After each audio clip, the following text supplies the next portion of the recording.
Hello everybody, welcome back to the channel. My name's Kevin, I'm a geek. You're watching Kevin the Geek, and today I'm doing something that I've not done before. So, I'm reacting to a show called The Day Today. Yeah, The Day Today. Sorry, I had to refresh my memory because I was debating whether I got that wrong for a moment. Now, this is a news show that aired in 1994. Well, I say it is a news show. It's basically a parody show. So this parodies, news reports, sort of like things like the 6 o'clock news, 10 o'clock news, that kind of thing. Now, I'd never heard of this. And for me, how this came about came from basically someone that I used to work with.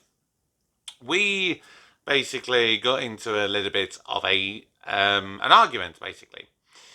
Now, there is a character within UK culture who, again, has kind of become like a little bit of an icon.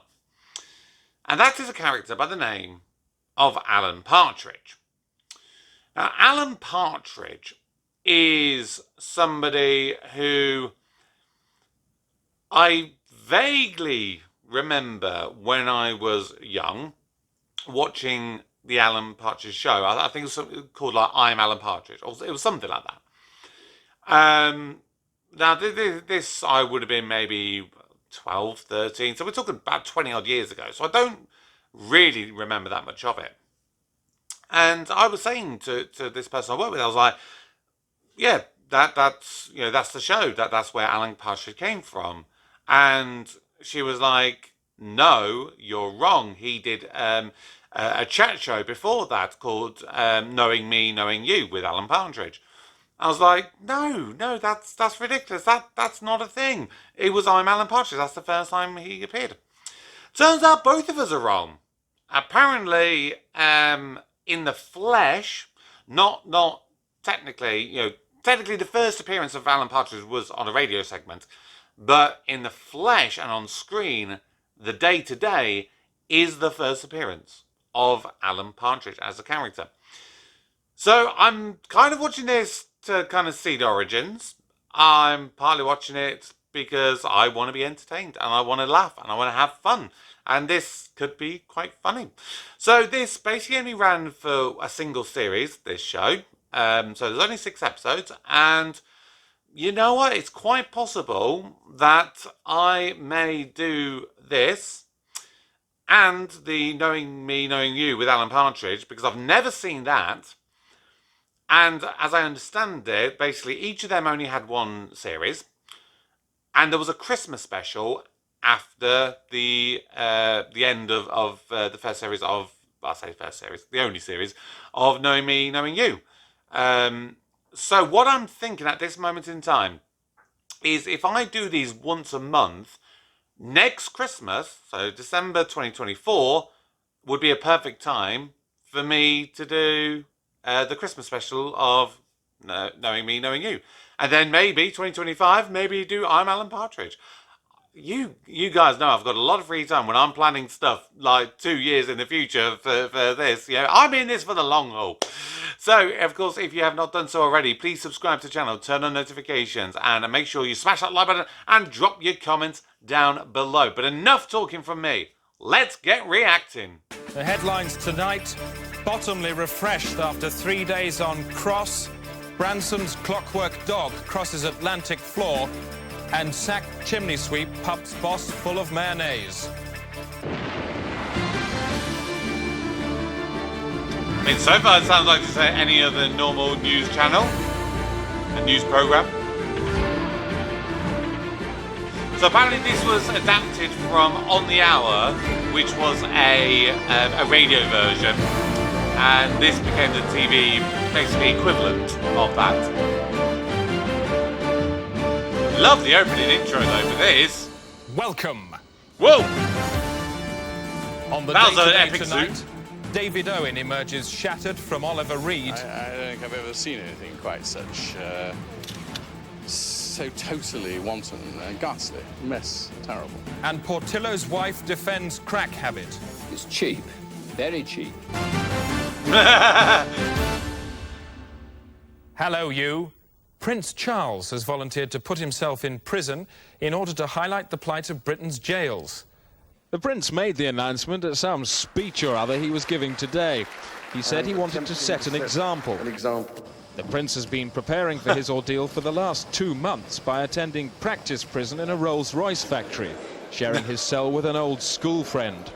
When he starts for real at Brixton next Tuesday, he'll be expected to muck in just like any other convict detained at his mother's pleasure, adopting the regulation haircut and activity programs. The Prince's choice, making a brush. I am determined, as far as I'm concerned, to try at least. And in that sense, it will be my own small contribution towards a vision of Britain. Whoa! Just to start this off, I mean, this is great. I like it when people take real-life clips and they manage to edit them in a way to parody something. This, I could feel, could be really good. The American serial killer Chapman Baxter is to be executed tonight in the state prison in Tennessee in the manner of his own choosing. CBN's Barbara Wintergreen reports. Tennessee State Penitentiary. For some, it's death row, but for convicted mass murderer Chapman Baxter, it's the last night at Heartbreak Hotel. Baxter's an Elvis fan, and tomorrow he dies like a king. I always been a poor boy, never done nothing with my life, always taken from any community I've ever been in. I just figure I just want to die glorious. I just want to die like the king, like the only king Elvis Presley. A special death bowl has been installed for this gruesome Presley demise. What? He died on the toilet full of drugs and cheeseburgers. That's the way I'm going to go. I ain't going to no electric chair. I'm going to the electric toilet. Right, Oh my Presley, God. Baxter will gorge on cheeseburgers and drugs until he reaches 650 pounds. The historic weight will trigger the electric current and see Baxter skip dessert. Among those who will be watching Baxter get all shook up is Tennessee Presley Fan Club president Alvin Holler. Some people might say that this was debasing the memory of the king. Do you agree with that? No, ma'am, no. The king did that himself by dying on the john in a big nappy. But a special cheeseburger line in Grim Elvabilia has gone on sale to commemorate tomorrow's pan fry. What? But maybe after today, that is how people will think of the king. You keep me right there. Press and protesters conduct a silent vigil outside this special disgrace land, while inside, Baxter chooses his backing vocals. I figured Jailhouse Rock be kind of appropriate. Maybe Are You Lonesome Tonight? Always moves me in that song. At dawn, all hope of retrial gone down the pan, Baxter prepares to return to sender. In a few moments' time, America will watch the Presley stand-in eat a sit-down meal with a difference. And if he eats too much, he may come out in a hot So, as Baxter turns as blue as his suede shoes, this is very definitely one burger king with extra fries to go. Barbara Wingreen, CBN News at the Elvicution, Tennessee State Penitentiary.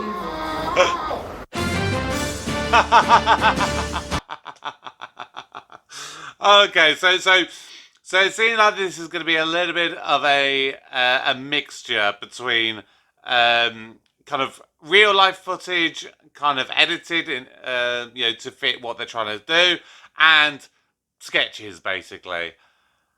But weirdly, why would that not surprise me that would happen in America? Because the Americans are nuts. Tomorrow sees the opening of the London Jam Festival, selling pots of jam, some made by celebrities, to raise money for the homeless. With me is one of the organisers, Janet Breen. Janet, thanks for joining us this evening. This must have taken a heck of a lot of organising.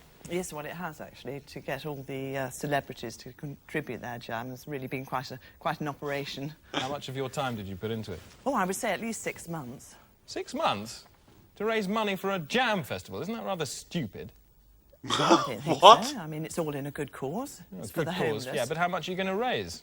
Well, we hope to raise at least £1,500. £1,500? That's a pathetic amount of money. You can raise more money by auctioning dogs. I don't think so. I think it's all in a good cause and very worthwhile and worth You've doing. persuaded these celebrities to waste their time donating to it? Yes. Well, who? Glenys Kinnock we've got, and Sebastian Who? Coe. I hate Sebastian Coe. I feel he's made a very worthwhile contribution, What, actually. to the paltry sum of £1,500? Yes. Is that worth 6 months of your time? Well, I think it is worth... I don't think it is at all. I think the only reason you've done it is to make yourself look important. How dare you come on this programme and say, hey, look at me, I'm raising £1,500 for the homeless. You could raise more money by sitting outside a tube station with a hat on the ground, even if you were twice as ugly as you are, which is very ugly indeed.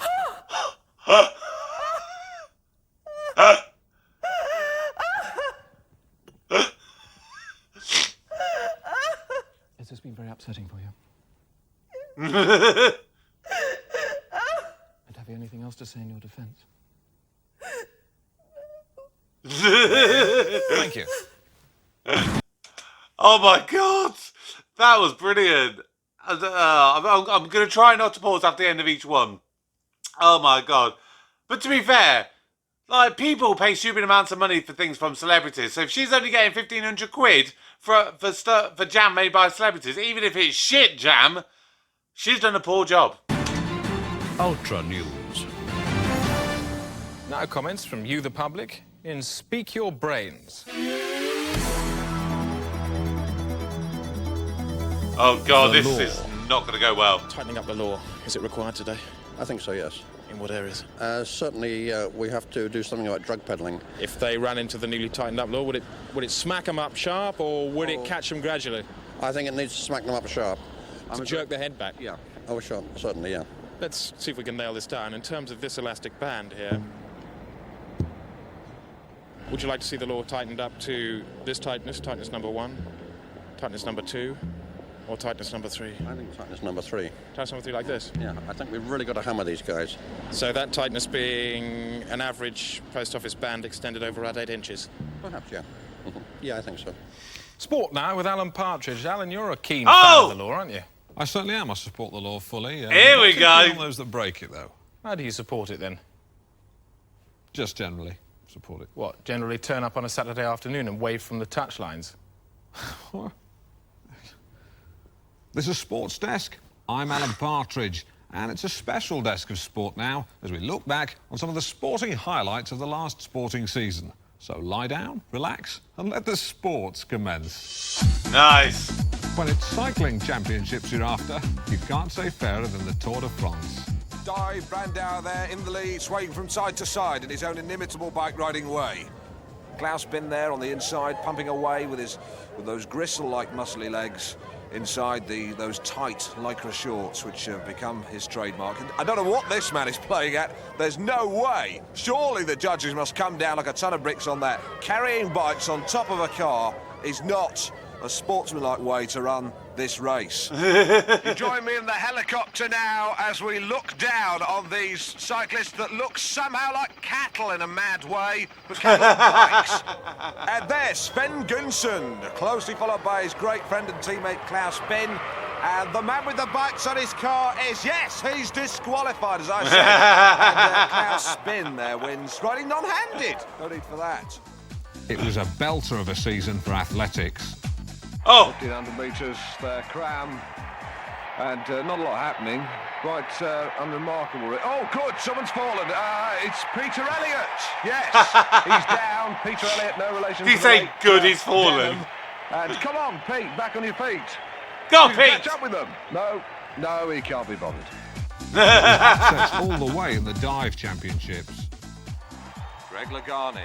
Down, double back twister, bangs his head in it, textbook, lovely. Let's see it again.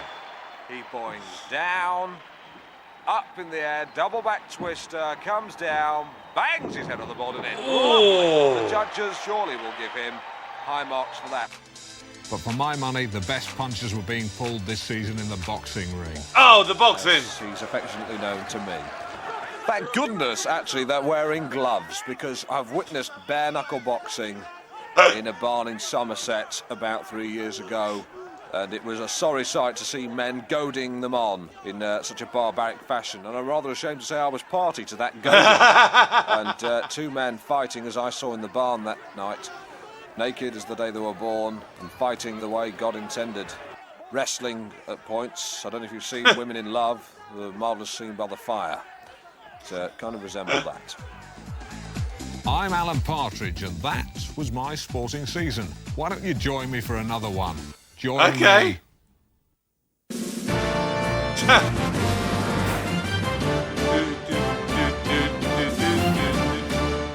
Oh my God! How many times we go now? Oh, there we go. Thanks, Alan. News. Time now for our resident humorist, Brant, the physical cartoonist from the Daily Telegraph, to cast a wry eye at the week's events. And it certainly has been some week, hasn't it, Alan? Yes. And so, with that in mind, Mr. Brant, put us in the picture. Thanks, Chris. Well, this week John Majors had to walk a bit of a political tightrope.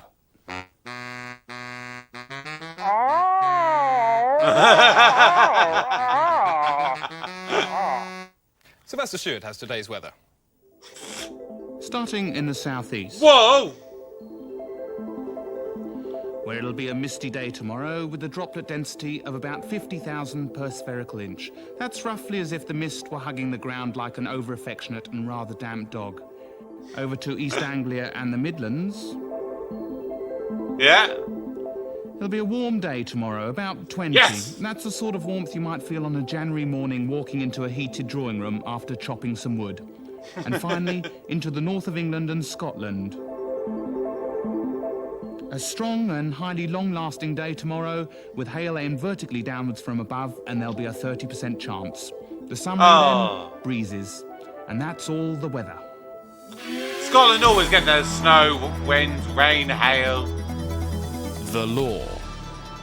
We're looking God. at the letter of the law. Any problems?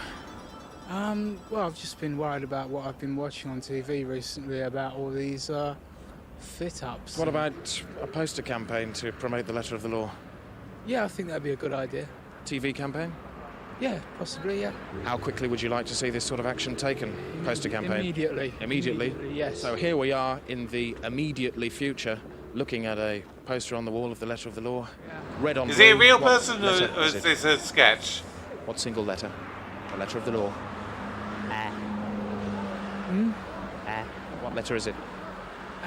No, what letter is it? What letter is it? The letter of the law. J. J in red on blue. Yeah. Environment from me, Rosie May. Britain is soon to have its first portable cemetery. The cemetery, which opens to the size of a football pitch and features real soil, holds up to 1,000 corpses. The portable cemetery saves waste. What? Scientists in Alaska have found a gap between the horizon and the Earth. The gap, which is 9 miles across, is believed to have been caused by recent storms which tore the horizon from its moorings. A team of civil engineers has now set off to lash the horizon back down with steel. Bloody hell. And this is my planet. Again, why would I not be surprised that there would be someone out there who literally does think that's... I mean, we've got flat earthers, haven't we?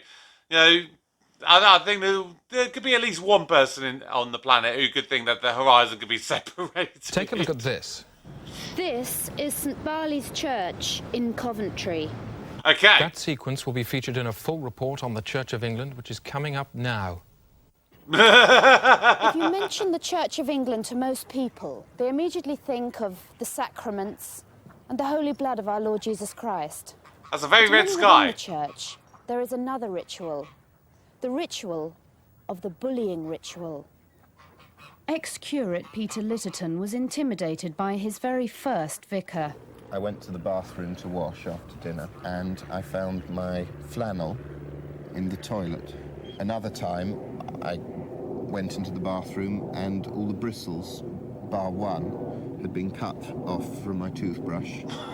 Another time he put bleach in my shaving cream and Mrs. Cape stifled a giggle. I see. Did This she just... is St Barley's Church in Coventry. God. Did she just grab his arse and they were walking by? Let me just go back there. In my shaving cream and Mrs. Cape stifled a giggle. Yeah, did she just put his hand in it or did she just grab his arse? I don't know. In Coventry. Barley's vicar, Bobby Skye, is a former bully himself, but has now decided to speak out. If a young deacon was being inordinated, then during the inordination ceremony, we would hum. Oh, was that during Steve his Coogan again? sermon, so we would be going, and he would be trying to speak and not knowing who was humming. And How many of you were humming? About 200 of us, 200 vicars, all going. But while some are brave enough to speak out, others are still quietly being beaten up. Here in the vestry of St Champs in Coventry, we secretly rigged up one of our cameras to record some bad ecclesiastical hurting. Oh, shit. I'm sorry, Bishop, I dare say again. Why are you always being such an arse? Yeah, it's definitely Steve Coogan. I don't know, Bishop. I don't know, Bishop. I don't know. It's fold it properly. Oh! Oh! Oh! Get him! Yes, I was collecting up the hymn books, very well, these exact books. Yes. And I was stacking them, like so. Yes. And I'd stacked up to my chin. I see. So I was at really at full stretch with about 30 hymn books. And he said, "Come on, Peter, you can fit another one in there." I said, "No, I can't, Reverend Cape, I really can't." And he pushed one in. He said, "You can fit another one." I said, "I can't." And he pulled my hair right back. Yeah. And so my head was like this. I thought I was going to choke. And then he ran along this pew, like that, and threw the books, picked them up. Pick them up. You do look a rather foolish boy, Paul. Clean it up. I'll be back later. The bullying has got to stop. Stop the bullying. Start taking care of your flock. Pick on someone your own size. God's bigger than all of us. And since we've recorded that report, everybody featured in it has lost their hair. A day today, slamming the wasps from the pure apple of truth. The Home Secretary's new measures for dealing with neighbourhood noise have been introduced this week by Broxbourne Police. And it looks like they're working. Noisy people have been a problem in Broxbourne for years. But now, if the police receive more than 5 complaints against a single household, they just turn up and release a tiger through the front door. So far, they say, the Home Secretary's new measures have been 100% successful. Yeah, because they'll all get eaten. BBC Two celebrates changing attitudes in the last 35 years of television in Attitudes Night. Well, here we are at the hanging. It's a very sombre atmosphere. The condemned man has just arrived with the executioner, Mr. Albert Marsh, who's highly respected. The evening begins with a chance to savour again Great Britain's last televised hanging. Surely this was not a thing. Like, correct me if I'm wrong, but yeah, tell me that there was never a televised hanging. He's using a nylon hemp mix rope tonight for the first time ever. That's what he wanted. That's what he's got. It's to guarantee extra strength. All right, Mudge, what can I do you for, then? The 60s saw television breaking taboos again and again, with Frampton Row, the first popular weekly serial, to use swear words. I'm not made of money, especially not since Eddie Copsey and his blooming lids. Oh, aye. Go on, then, I'll have the express. There are you, big hairy cock. Ta-ra, you shitter. That's not real, surely. It's very fashionable among young people. This definitely isn't. Now, I'm being filleted by a young girl known as a groupie. It's an interesting feeling and certainly quite relaxing. Well, it's half an hour later. My initial reaction was one of intense joy, but that's now been replaced by a vague feeling of inadequacy and it's not an experience which I can see catching on, but neither is it one which I regret. But while some programmes broke taboos, others, like Them Next Door, would in time become taboo themselves. What's he want now, eh? Mr. Eddie, I was wondering if I could be borrowing a cup of sugar for my lunch. What'd he say? He says he wants you to give him a punch. Oh, all right. You're misunderstanding me. I'm asking for sugar. That is why I'm here. Well, I can't understand a bleeding word he's saying. He says he wants you to give him a thick ear. Oh, right. No. The same went for Channel 4's Kiddie Stare, the show which featured naked 2-year-olds romping for the pleasure of adults. Oh! Oh, they're pushing the boundaries a little bit with this one, aren't they? Must say it's looking in excellent condition. And yes, the lights have gone out. There, it's a good clean drop. There's the hanging. Well done, well done. They'll be pleased with that. And to play us out, we have Johnny Stoppard. Johnny, what are you going to play for us tonight? Fancy Lady. Fancy Lady. Well, fancy that. This is Corin Piper bidding you good night. Good night. So join us for the start of the evening with The Hanging. That's Attitudes Night this Friday on BBC Two. Okay. Coming up, more cathedral dumping in Leicester. Well, there was two of them, two bishops, to come along and just dumped it here and legged it off down the road. And Manchester police powerless against new weapon menace. Well, basically, one of these and one of these have a range of 50 feet and can bring down a helicopter. Time now for business with Calately Sisters. Thanks, Chris. Take her off the monitor, I don't want to see her face. And no let up today for British manufacturers. There were large profit slumps for Securivag and United Ha-Ha, down 6.4, joining Collins Perhaps units on a lower third rung. There was better news for Edgeledge Wedgebarge, who mustered 2.41 up 88 very slightly, but Oxy McGee flew back a ninth, despite a creeping bid from Connected Breath Dumps. 4. On the currency markets, how did the pound fare? A quick glance at the currency CAD. Not too well, I'm afraid. There's a disconcerting 47-degree slope against the dollar, yen and Deutschmark. And if we project, in 4 months, the pound leg is effectively amputated, leading to a rogue leg with no hip constituency at all. Overall, then, for tomorrow's markets, good evening. Slightly fractious in the 9s and 7s. Chris. Nice. Alternative medicine has been growing steadily in popularity over the last 7.5 years. The latest fad is sending thousands of patients scurrying to a medieval hospital in Dartmouth. Iggy Pop Barker reports.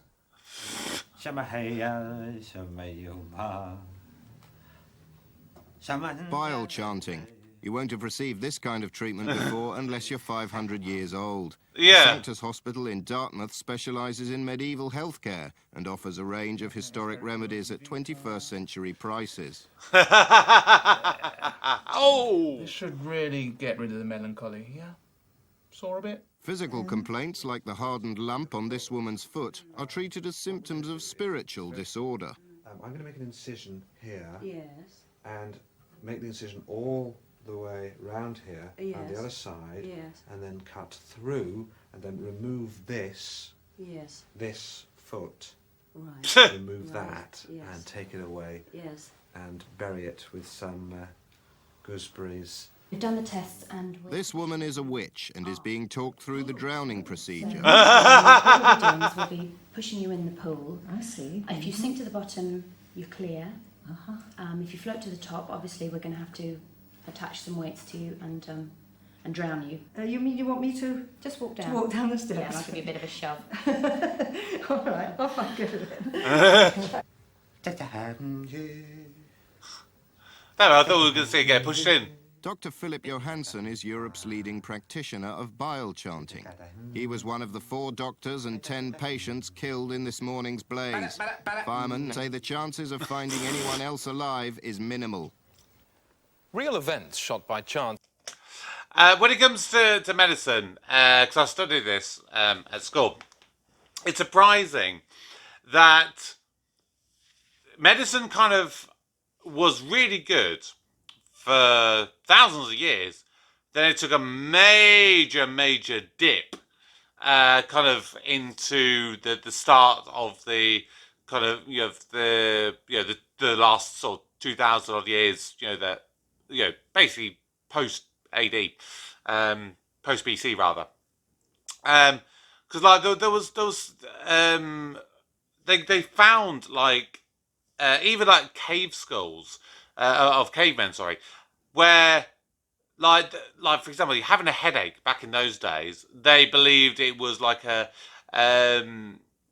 it was sort of like a demon inside your head or something like that, and to release the demon, they would literally drill a hole into a person's skull. And a lot of the times they actually lived and carried on living because they could see it from the remains that, where the hole had basically kind of opened up and things like that. So, yeah, the medieval times wasn't the best time for medicine, but it definitely was better years before. On amateur cameras are increasingly... is minimal. Real events shot by chance on amateur cameras are increasingly putting professional news crews out of business. Remedy Malahide reports. A common studio accident, a man being electrocuted in the face by a loose cable. But what made the accident uncommon is that it was caught on one of these, a home camcorder. Hello, I'm Remedy Malahide, and tonight I'll be showing you just a cupful of the many thousands of unattractive events poured onto a lens by you, the public, in Genutainment.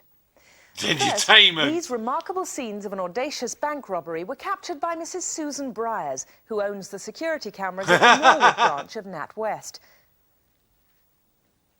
The real capturing happened soon after.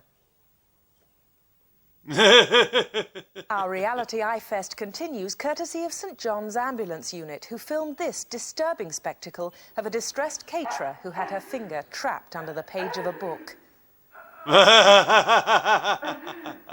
Photo factuality now, and Mrs Mandy Hell captured these snaps while out walking her brother on Wandsworth Common. The unnamed woman had been pierced by a shaft of frozen urine, which had fallen from the toilet facility of an overhead plane. And finally, Mr. Peter Dexy of Lancaster sent us amusing footage of a baseball attack outside his home. If you listen carefully, you can hear that Mr. Dexy's living room cuckoo clock happened to strike in time to each smash of the bat. But on now to our main visual splash, real-life tales of danger and rescue, which, thanks to this little child, it's a camcorder, we can actually show you each week on It's Your Blood. Oh my God! Every week on It's Your Blood, we feature an actual bad accident and show how you can avoid a similar fate. This week, Chopper of Doom.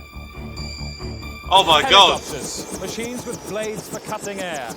Air that's soft and easy to slice, like human beings. If a helicopter hits the ground at 100 miles an hour, it can be rebuilt. But for a man made of crushable bone and ligaments that tear, it's not quite so easy. In recreating the horrific events of the 12th of December 1992, we persuaded the original victims to face that ordeal again. We also used amateur video footage of the nightmare. All bodily fluids shown are the ones which actually emerged at the time. For this reason and many others, you may find the following sequence produces a very powerful sensation in your brain and body. Farmer Chester Johnson uses a chopper for crop surveillance and he flies it himself. It's 10 o'clock on the birthday of his sheepdog Lindsay, and Chester has planned him a treat. It was a ride in the helicopter. I knew he'd like it, so I decided to video it for him as a memento. What he didn't know was that he and Lindsay were about to make a flight neither of them would ever forget, even if their brains were erased with mind rubbers. At first, everything was normal. They were up and enjoying the ride. It was smooth and exhilarating, like an aerial motorbike. But then Chester decided to look at his watch. A watch we later found to have a dangerous design. The aircraft was now perilously out of control. Oh no! And to make matters worse, it was heading straight towards a field of children looking for worms. Not the children! Save the children! By sheer luck, a member of the public, Mrs. Maureen Tucker, had noticed the helicopter and started shooting these valuable pictures with her own camera. After 10 minutes, she called for help. Hello, control tower. Oh no, it's one of our helicopters out of control. Wonder who that can be. It could be Chester Johnson, and that's got a dog on board. We better call a shepherd then. The steel vulture of Beelzebub was now just seconds away from the children's soft heads.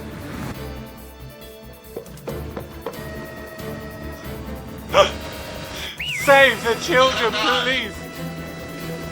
The airfield, move the stick slightly. Wait a minute. Steady. Come by. You're doing well. Come by.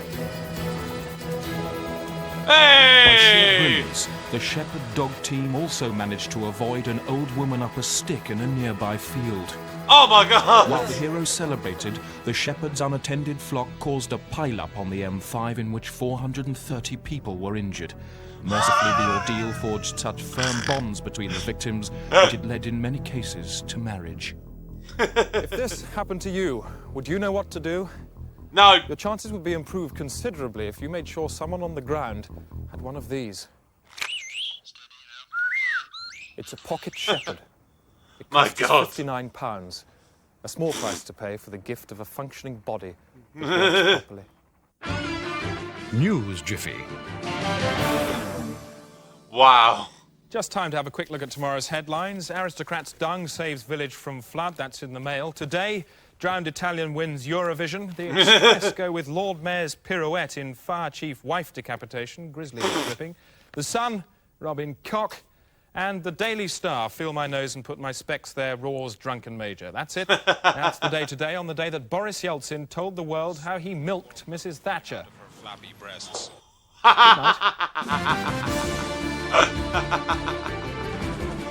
Oh my God. Wow. That. Oh my God, that was brilliant. Okay, so that is clearly a thing of its time, because there's definitely some stuff that, yeah, pushes the boundary a little bit. But as a parody, I found that really entertaining. I really enjoyed that. I think it's the kind of thing that it is. You got some stuff which pushes the boundary, yet at the same time you got some stuff which is a parody, yet at the same time could kind of be considered actually realistic and could in fact actually happen. Like the bit, the whole lesser of the law thing. Surely that one had to be like real people. Because we've obviously seen stuff like that happen before. Because I think the production company behind this, they were responsible for a lot of kind of maybe similar shows. Particularly something like, for example, the Ali G show, or that Ali G show. Which is not one I actually really ever watched. I watched the Ali G movie, but I didn't really watch Ali G. It just sort of passed me by, to be honest. But I will say that everything within that was really, really funny. And of course, we got the first appearance of Alan Partridge. I think he wasn't in it that much, so it's clear that they kind of develops him more, I think, over the rest of the series. Because at the moment he's just there, you know. He's a great little bit on the show, but yeah, I'm definitely intrigued to see more of the day to day. I thought the production quality of it looks really good for a show of 1994. I mean, it would have been maybe around about the third or fourth episode that aired would have been around about the time that my brother was born, because it was about January 1994. So this is a show that is, well, it'll be 30 years old in January. So yeah, I enjoyed that. I hope you did too. If you did like it, well, if you liked it or you didn't like it, you know, please like the video. It would help the YouTube algorithm out. Please subscribe to the channel if you are new, if you haven't done so already. Also turn on the notification bell and drop your comments down below, letting me know what your thoughts are of this show. Do you think it's good? Do you think there are other similar shows that you think I should watch and maybe find enjoyment with? But that's going to round up my first reaction to the day today. I thank you so much. For now, my name's Kevin. I am a geek, and you've been watching Kevin the Geek. Goodbye.